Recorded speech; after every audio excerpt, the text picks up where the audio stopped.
Yuk jadi bagian dari dakwah kami. Dukung operasional dakwah dan sosial kami, raih pahala amal jariah yang terus mengalir sampai hari kiamat. Bismillah. Assalamualaikum warahmatullahi wabarakatuh.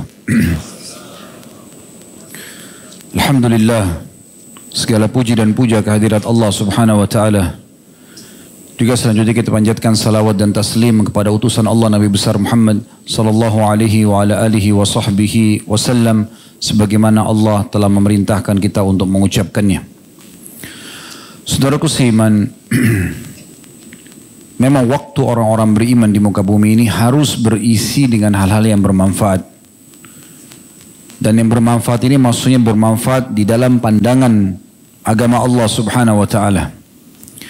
Tidak ada waktu bagi seorang mukmin untuk menghabiskan pada hal-hal yang berbau dosa, kemaksiatan, pelanggaran-pelanggaran, bahkan hal yang mubah pun hanya sebatas kebutuhan saja. Karena waktu sangat terbatas. Saya pernah menjadikan bahan renungan hadis Nabi alaihi salatu wassalam, bahwasanya orang-orang beriman pun yang masuk ke dalam surga nantinya akan menyesali peluang-peluang amal soleh yang pernah luput dari mereka di dunia, atau waktu-waktu mereka terbuang yang tidak diisi dengan amal soleh. Orang sudah masuk ke dalam surga, tetapi pada saat itu dia punya wacana dan gambaran, seandainya dulu dia ngisi dengan puasa-puasa sunnah, dengan rutin zikirnya, dengan doanya yang tidak pernah terputus, dengan terus berbakti sama orang tua, punya waktu dilowongin untuk ziarah kubur, jenguk orang sakit, maka semua itu akan membuat dia sangat gembira. Karena selain di dunia, dia juga bisa menikmati amal soleh tersebut, dan di akhirat juga dia akan panen pahalanya. Oleh karena itu teman-teman sekalian, di saat Allah mudahkan kita hadir di majelis ilmu seperti ini, walaupun saya sebagai materi dan teman-teman sebagai yang ikut dalam acara ini mungkin hanya meluangkan waktu 45 menit, 1 jam antara maghrib isya. Memang ada teman-teman yang datang lebih dulu, lebih cepat, insya Allah ini juga ada ekstra pahalanya. Namun subhanallah, hal ini akan sangat menggembirakan kita nanti di akhirat karena perbuatan kebaikan. Berapa banyak di antara kaum muslimin yang lalai dari masalah-masalah seperti ini. Sedikit meluangkan waktu, maka kita akan mendapatkan banyak sekali manfaat karena mengisi waktu dengan amal-amal soleh kita. Saya selalu juga menjadikan sebagai pegangan hidup teman-teman sekalian, setiap kali Allah masih memberikan kita umur seperti di hari ini misalnya, jadikan hari ini sebagai hari emas kita. Ini hari yang sangat mahal. Detik-detik ini yang sekarang kita lalui sangat mahal. Ini adalah detik-detik emas. Kalau masa lalu kita dipenuhi dengan dosa dan pelanggaran, ini saatnya kita kembali kepada Allah. Dengan taubat nasuha, bersih semua kesalahan kita yang lalu. Kata Nabi SAW, orang yang taubat dari dosa seperti tidak pernah memiliki dosa sama sekali. Dan kalau masa lalu kita diisi dengan amal-amal soleh, maka sekarang tinggal kita perbanyak. Tambah lagi. Sebelum nanti menyesal, walaupun masuk surga menyesal. Kenapa saya bisa menjangkau derajat itu tapi saya tidak lakukan? Ingat teman-teman sekalian, peluang untuk melakukan amal soleh itu sangat terbatas. Hanya di saat itu saja. Kalau luput dari kita, misalnya tadi sholat maghrib kita berjamaah di masjid. Kalau ada orang yang luput dari dia sholat berjamaah di masjid tadi, maghrib, maka sudah luput selamanya. Tidak bisa dia perbaikin lagi. Bahkan orang yang ketinggalan takbiratul ihram imam saja, nggak bisa lagi minta sama imam, tolong kembali ke awal, saya ingin dicatat pahala dari awal. Nggak bisa, masbuk 1 rakaat, tercatat selamanya masbuk 1 rakaat. Nggak bisa diperbaiki. Tapi kan besok Ustaz masih ada maghrib, itu besok, catatan amalnya berbeda. Setiap hari ada lembaran buku amal kita. Kesempatan amal soleh tidak terulang, maka jangan disia-siakan.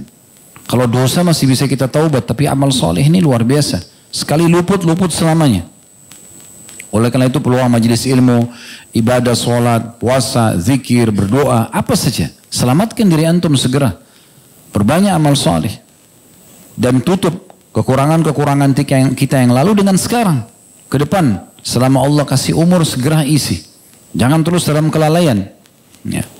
Ini sedikit pembukaan dalam pengajian kita, tentu belum masuk dalam tema ya. Tapi ini sedikit saya terlintas di benak saya untuk mengingatkan diri saya dan teman-teman sekalian agar kita betul-betul merasa senang kalau Allah subhanahu wa ta'ala meluangkan waktu kita seperti ini bisa hadir dalam majelis ilmu atau amal soleh apa saja. Abu Darda radhiyallahu anhu mengatakan, kalau bukan karena 3 hal aku tidak ingin hidup di dunia selamanya. Lalu disebutkanlah salah satunya adalah duduk bersama dengan orang-orang soleh, duduk di majelis ilmu, duduk di masjid. Itu memang sebuah karunia yang besar sekali. Baik teman-teman sekalian, seperti biasa di hari Rabu malam kita akan membahas lanjutan bahasan dosa-dosa besar. Semoga Allah selamatkan kita dari semuanya, tidak terkecuali insya Allah.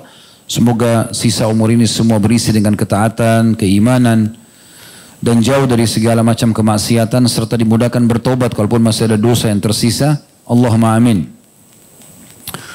Bab kita malam ini adalah bab man a'ana ala khusumatin fi batil.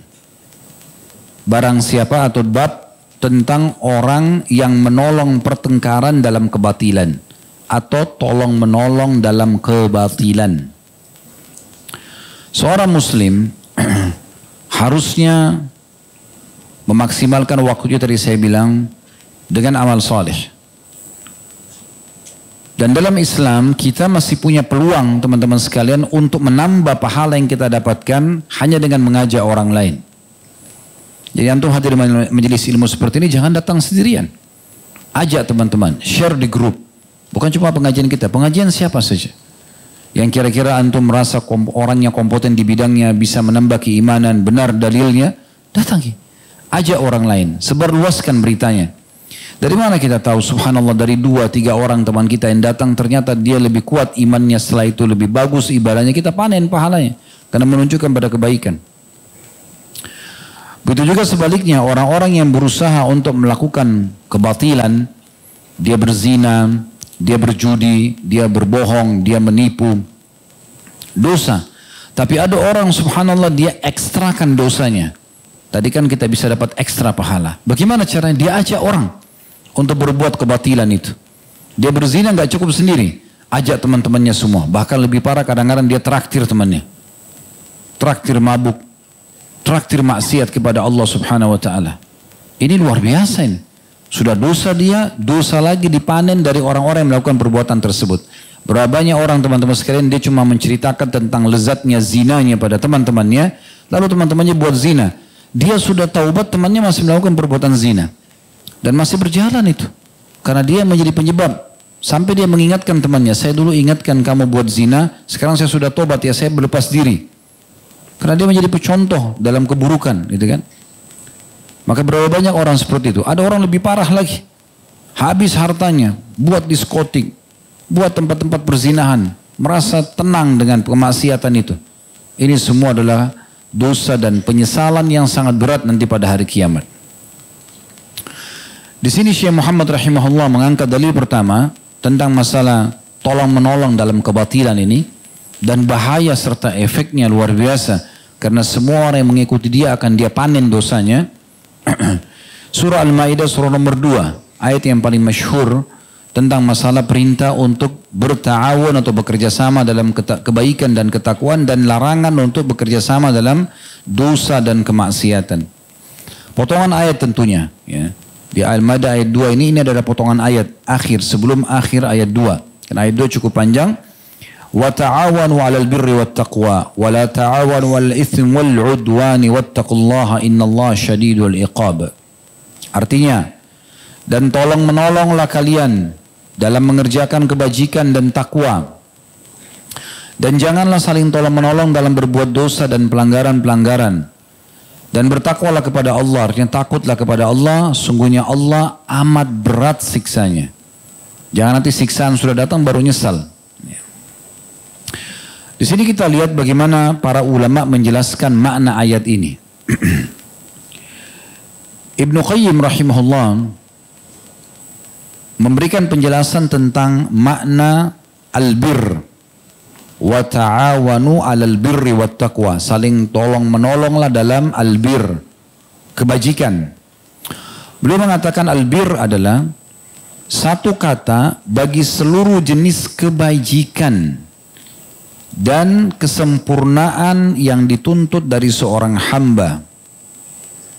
Satu kebajikan dan menyempurnakan kebajikan tersebut dari seorang hamba, itu namanya kebajikan.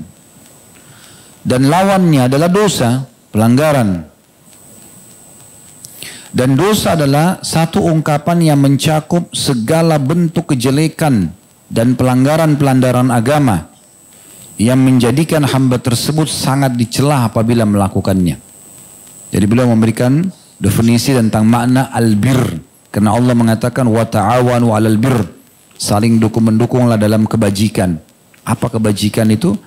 Semua ini satu kata yang mencakup semua apa yang telah diperintahkan oleh Allah Subhanahu wa taala dari kebajikan-kebajikan. Dan ini tergabungkan dalam firman Allah Subhanahu wa taala. Teman-teman bisa lihat surah Al-Baqarah ayat 177. Di situ Allah jelaskan makna albir. Kebajikan itu seperti apa? Al-Baqarah 177. Saya bacakan dulu. A'udzubillahi minasyaitonirrajim. Laisal birra an tuwallu wujuhakum qibala al-masyriqi wal maghrib walakinnal birra man amana billahi wal yawmil akhir والملائكة والكتاب والنبيين وآتى المال على حبه ذوي القربى واليتامى والمساكين وابن السبيل والسائلين وفي الرقاب وأقام الصلاة وآتى الزكاة والموفون بأهدهم إذا آهدوا والصابرين في البأساء والضراء وحين البأس أولئك الذين صدقوا وأولئك هم المتقون. Jadi ayat ini ayat yang menggabungkan semua makna bir, kebajikan tadi. Terjemahannya, bukanlah menghadapkan wajahmu ke arah timur dan barat itu suatu kebajikan. Tidak penting kamu berada di muka bumi ini dimanapun, itu bukan dihitung sebuah kebajikan. Tapi kebajikan dimanapun kamu berada, di timur, di barat, di utara atau di selatan muka bumi ini adalah beriman kepada Allah.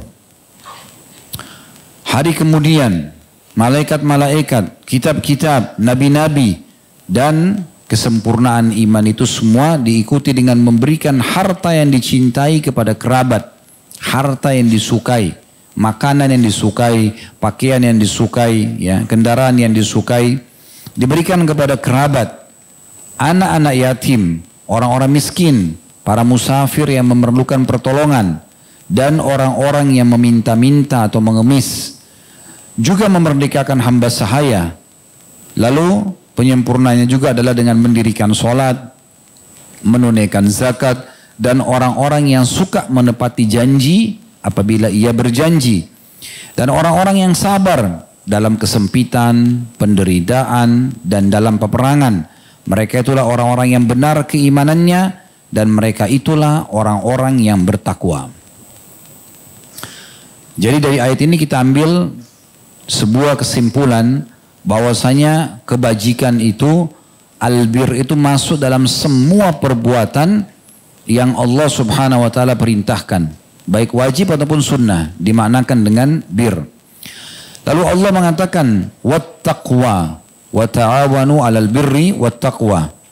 Jadi albir ini, kebajikan-kebajikan harus diikuti dengan sambungannya wattaqwa, dan ketakwaan.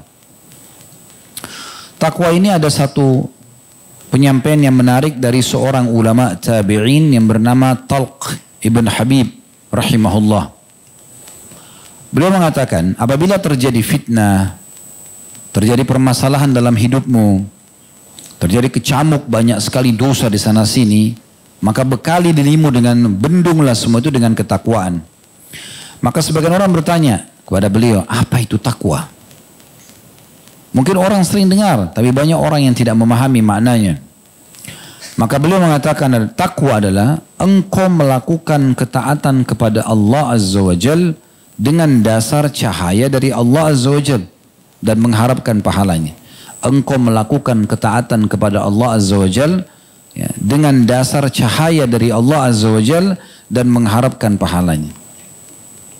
Itu takwa. Jadi kalau ada orang melakukan kebaikan, kemudian diikuti dengan betul-betul yakin ini perintah Allah dan mengharapkan pahalanya, maka dianggap dia bertakwa. Dan engkau meninggalkan maksiat dengan dasar cahaya dari Allah Azza wa Jal dan takut kepada siksanya. Tinggalkan dosa karena tahu ini larangan Allah dan takut disiksa oleh Allah. Maka itu takwa.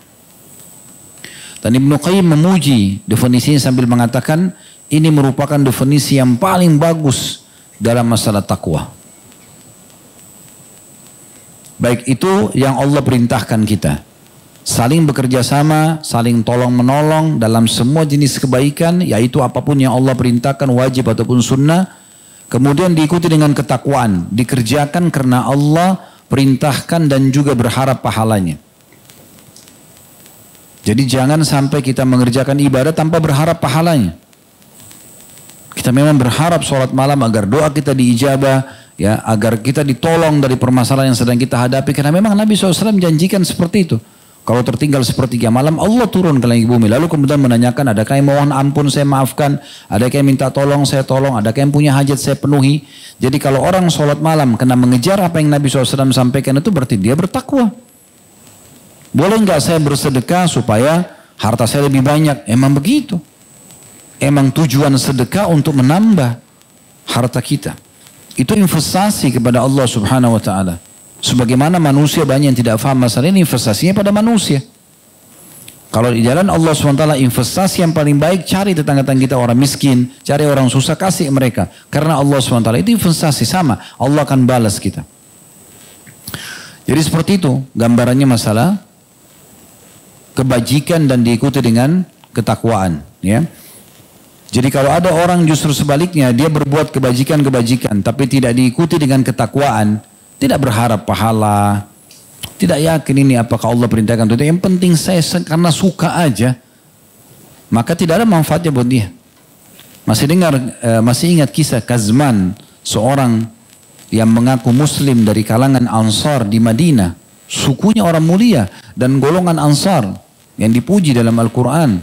Mereka adalah orang-orang yang kokoh imannya secara umum Ansar, tapi ini satu orang berbeda. Pada saat perang Uhud dia masuk kancah peperangan, dia banyak sekali menjatuhkan korban dari orang-orang Quraisy. Sampai beberapa sahabat mengatakan orang ini ahli surga. Kata Nabi SAW tidak. Orang itu ahli neraka.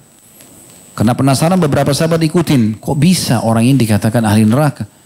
Ternyata salah satu sabetan pedang musuh kena kakinya. Berdarah, dia karena tidak tahan, dia pergi ke pinggir kancah peperangan, lalu dia turun dari kudanya, kemudian dia ambil pedangnya, ditusuk badannya sambil dia mengatakan, aku tidak tahan dan aku hanya berperang untuk kaumku saja, untuk kaumku, bukan karena Allah. Jadi tidak ada ketakwaannya, jihad ibadah tapi nggak diikuti dengan ketakwaan. Tidak berharap pahala di sisi Allah SWT, hanya karena dukung temannya, hanya karena tidak enak, hanya karena ini dan itu, maka tidak ada pahalanya. Makanya albir diikuti dengan takwa, artinya mengharapkan pahala di sisi Allah SWT. Lanjutan ayat dikatakan wala ta'awanu 'alal itsmi wal 'udwan, dan jangan pernah kalian tolong menolong dalam perbuatan dosa dan udwan. Itsim dan udwan ada dua nih. Kalau itsim adalah satu kata di mana semua pelanggaran agama di situ masuk dalamnya. Itu namanya itsim, dosa.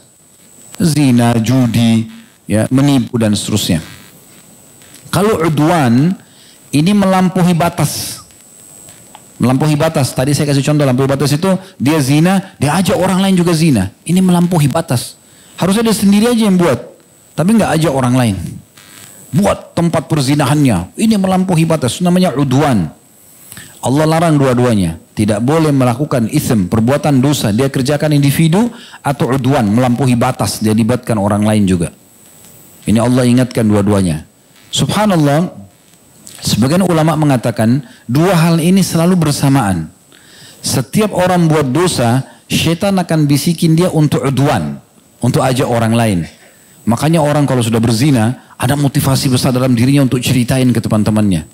Tuh tadi malam itu begini, itu begitu. Ceritain judinya, ceritain bohongnya, ceritain. Bahkan pernah menipu orang pun diceritain dengan bangganya. Syaitan buat dihiasi itu. Tujuannya supaya orang lain juga tertarik untuk mengerjakan. Sebagaimana antum kalau pulang dari pengajian ini, tadi pengajian tuh begini dan begini. Terus orang tertarik ikut pengajian. Berarti kan jadi pahala. Nah itu sama. Syaitan bisikin mereka dalam perbuatan maksiat agar mengajak orang lain. Buruk pun menjadi baik di depan mata mereka. Nah itu udwan. Allah larang kita udwan. Lalu Allah mengatakan, bertakwalah kepada Allah. Wattaqullah. Patulah dan takutlah kepada Allah. Innallaha syadidul iqab. Karena Allah itu kalau datang hukumannya sangat berat. Kalau udah datang hukuman berat sekali. Jangan pernah anggap remeh. Allah betul memang Ghafurur Rahim, benar. Allah Maha Pengampun dan Maha Pengasih, tapi Allah juga Syadidul Iqab, berat hukumannya. Allah penyayang, pengasih bagi orang yang patuh, tapi bagi orang pembangkang keras hukumannya. Jangan kita terus bermaksiat lalu kita mengatakan Allah kan Ghafurur Rahim. Allah Maha Pengampun, Maha Pengasih. Berlindung di kata-kata itu. Tapi kemaksiatan terus. Ini ibarat orang kerja di kantor. Oh bos saya orangnya baik kok, nggak apa-apa, nggak usah masuk, nggak usah gini. Ya diusir nanti. Sebaik-baik bosnya tetap aja akan dihukum kan gitu. Gak mungkin dibiarkan. Itu kan secara akal sehat. Begitulah dengan Allah Subhanahu wa ta'ala, tanpa disamakan dengan makhluk. Tapi Allah Subhanahu wa ta'ala akan sangat penyayang, sangat pengasih kepada hamba yang patuh. Pegawai di kantor yang patuh, dikasihlah bonus, kasihlah gajinya. Karena berprestasi, ya kan gitu. Jadi harus hati-hati kita ya meletakkan semua ini pada tempatnya ya.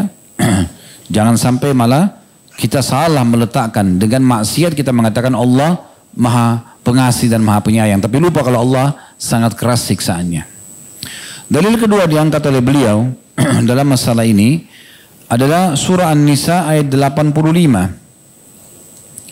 Yang bunyinya, "May yashfa' syafa'atan hasanatan yakun lahu nasibun minha, wa may yashfa' syafa'atan sayyi'atan yakun lahu kiflun minha. Wa kana Allahu ala kulli syai'in mukita." Barang siapa yang memberikan syafaat yang baik, niscaya ia akan memperoleh bahagian pahala daripadanya. Dan barang siapa yang memberi syafaat yang buruk, niscaya ia akan memikul bahagian dosa darinya. Allah Maha Kuasa atas segala sesuatu.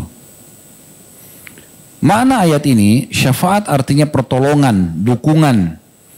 Siapa yang memberikan penjelasan, nasihat, dukungan, petunjuk, panduan, apalah istilahnya, kepada kebaikan. Ada orang tanya alamat satu masjid, kita tunjukin. Ada orang nanya tentang sebuah hukum, kita jelasin misalnya, atau kita arahkan, ya, apa saja kita tunjukkan pada kebaikan, maka kita akan dapat pahala orang itu. Mungkin ada seseorang mau pergi ke satu pengajian, dia belum tahu alamatnya. Antum luangin waktu, walaupun cuma 1-2 menit jelasin ke dia. Siapa yang tahu, mungkin pengajian tersebut jalan 10 tahun di tempat itu. Lalu kemudian selama 10 tahun orang itu hadir. Bahkan mungkin bisa saja dia menjadi seorang ulama kelak di satu waktu. Dari mana kita tahu? Tidak pernah kita tahu. Tunjukkan kebaikan pada orang.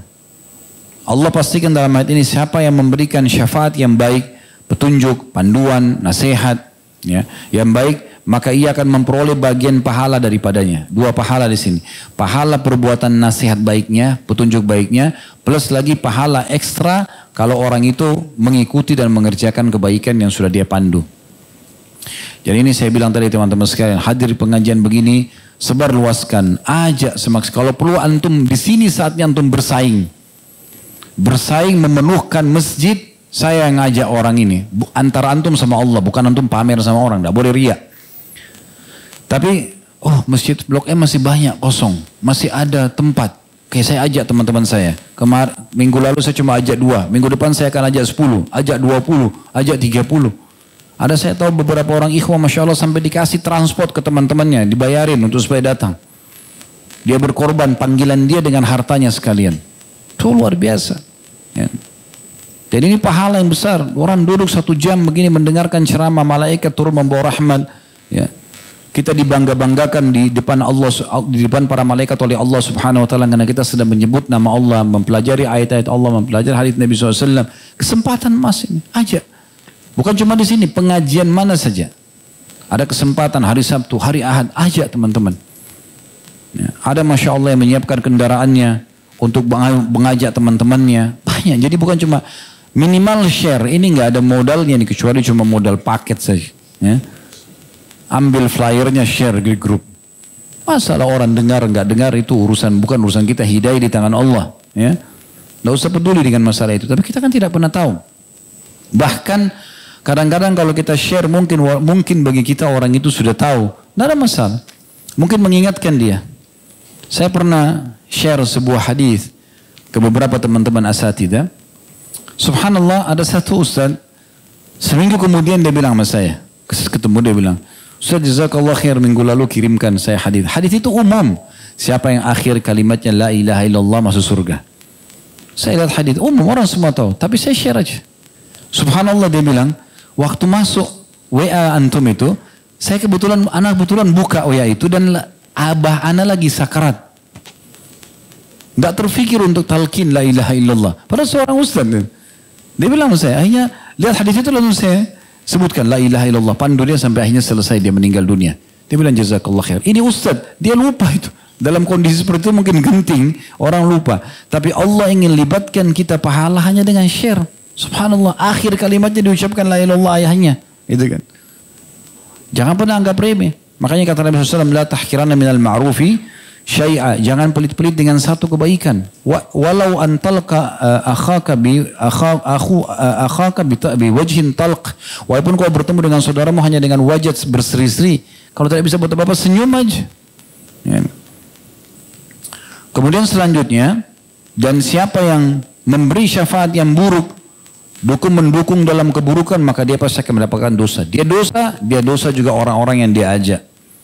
Berapa banyak orang yang selalu mentraktir teman-temannya mabuk-mabukan, narkotika, segala macam lah, kemaksiatan. Ada seseorang jemaah datang kepada saya di pengajian, setelah selesai pengajian di tempat beliau, kasih uang, kasih makanan, segala macam. Tidak ada target itu dalam pengajian, tapi dia kasih. Saya lihat kok banyak benar tuh kasih. Ada apa kasih uang segini banyak? Ini semua untuk biasa aja pengajian. Terus dia bilang, enggak Ustaz. Dulu, dia bilang gitu nih. Dulu, waktu sebelum kenal kajian ini, saya kadang-kadang kalau entertain orang berlipat-lipat ganda. Satu malam untuk maksiat. Mabuk, untuk zina, untuk ini. Habis. Kenapa sekarang pengajian saya nggak keluarkan? Jazakallah khair, silakan. Kalau perlu aja orang sebanyak mungkin, bagikan makanan buat jemaah yang datang dan seterusnya. Itu bagus dalam kebaikan. Kenapa tidak gitu? Nah ini masuk dalam makna daripada ayat ini. Kemudian beliau mengangkat hadis Nabi alaihi salatu wassalam. Ini dalil yang ketiga. Hadis ini berbunyi tentunya kata Nabi SAW dari hadis Ibnu Umar marfu radhiyallahu anhuma. Man halat syafa'atuhu duna haddi min hududillah faqad daddallaha fi amr. Wa man khasama fi batilin wa huwa ya'lamu annahu batil lam yazal fi sakhatillah hatta yanzi'a anhu.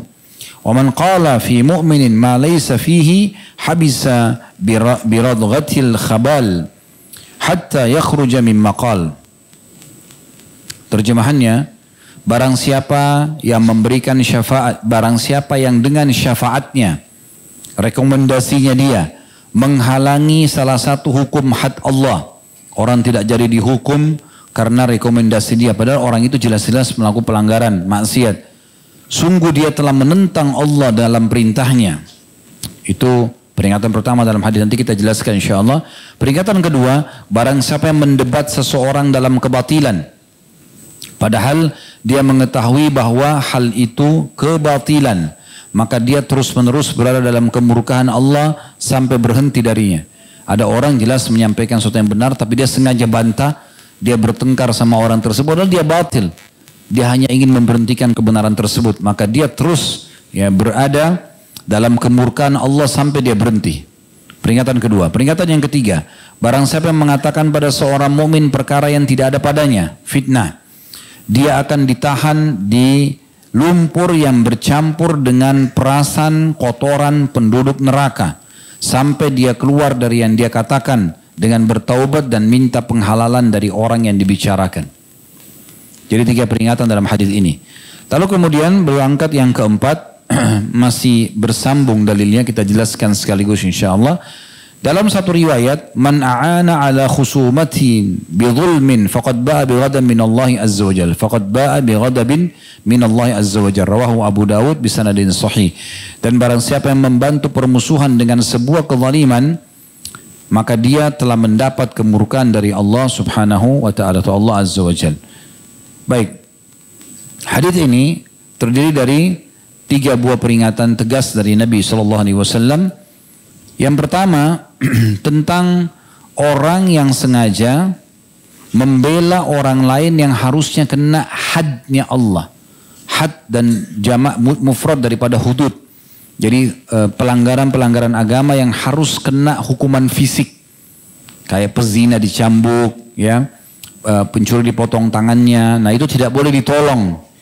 Tidak boleh ditolong. Kalau masih ingat pernah terjadi ada seorang wanita Makhzumiyah dari suku Makhzumi pernah mencuri, tapi karena dia termasuk orang terkenal dari suku, dari orang terhormat, ya, punya kedudukan di kaumnya, tradisi orang-orang Quraisy sebelum masuk Islam, mereka tidak mau menghukum kalau orang seperti ini. Tapi kalau masyarakat biasa dihukum, dipotong tangannya kalau mencuri. Maka mereka, para sahabat berdiskusi satu sama yang lain, kira-kira siapa yang bisa ngelobi Nabi SAW ini supaya jangan terjadi pemotongan tangan nih. Mereka cari orang yang Nabi SAW cintai, salah satunya adalah Usama bin Zaid radhiyallahu anhu. Lalu mereka lobi Usama lalu masuk berbicara dengan Nabi SAW. Maka Nabi SAW marah pada Usama sambil mengatakan, atashfa fi haddin min hududillah, apa kau berani-berani memberikan pertolongan pada pelanggaran Allah yang harusnya kena secara hukuman fisik? Maka Nabi SAW pun naik di atas mimbar, kemudian beliau ceramah, dan salah satu potongan ceramahnya beliau mengatakan, kalau seandainya Fatimah binti Muhammad mencuri, maka saya akan potong tangannya. Tidak usah bicara orang lain, anak saya sendiri, anak raja dan anak Nabi, kalau mencuri, dan Fatimah radhiyallahu anha tidak mungkin mencuri. Tapi beliau mengatakan, kalau mencuri saya akan potong tangannya. Tidak ada toleransi dalam masalah ini. Jadi tidak boleh menolong dalam masalah ini. Kalau dalam Islam ada orang kepergok, mencuri, kepergok, berzina, kepergok, ketangkap nih, sudah kena hukum berarti. Hukuman Allah kena pada dia. Lalu dipenjara, nunggu beberapa hari dia taubat nasuha. Apakah hukuman itu lepas dari dia? Jawabannya tidak.